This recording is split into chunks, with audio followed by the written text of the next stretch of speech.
My name is Cecilia Ramos. I'm a first-generation college student as well as a first-generation graduate student for my family. I was brought here from Mexico when I was 3 years old. With MSU Denver being HSI, I was able to continue my studies and attend university here. My name is Demitris Padgett. I'm an entrepreneurship major in my final year. I was a horrible student. I did not apply myself in my high school years. I actually got my GED when I was freshly 17. I started working in various different industries. Hi, my name is Dawn Bookhardt. I am currently the chair of the MSU Denver Foundation Board of Directors.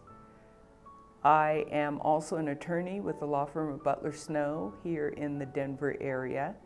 During my undergraduate, there was 1 year where I did leave school or I did take part-time classes because my mom was diagnosed with cancer. Having that assistance financially really helped me come back to school, especially when it was really hard. Going straight into the workforce, I never really thought school was an option for me because I have a GED. It's just this kind of like the social stratification where you're limited to what society says this piece of paper is. You know, I had an experience where I was in my sophomore year of college. My dad didn't want to fund my college experience anymore. I came to MSU and I was here going to college, and one day I was with my father at his attorney's office and I met this little old lady. She was looking at her watch. It was around Christmas and she said, "Oh, I wish he'd hurry up. I've got to go shopping." And they were from Wyoming, and I said, "I'll take you." We spent a day together. We had such a lovely time. And she went up to her hotel room. I helped her up, and she came out of the bedroom and she handed me an envelope and she said, "Don't open this until you get home." There was a check for $20,000 in that envelope. I didn't know what to do, so I called her and I said, "Oh, Genevieve, I think you made a horrible mistake." And she started laughing and she said, "That's for you, my dear. I want you to go back to school." And I said, "Oh my God," I said, "I will. Thank you so much. I don't know how can I repay you? I don't have any money right now. I'm broke. What do I do?" And she said, "Pass it on.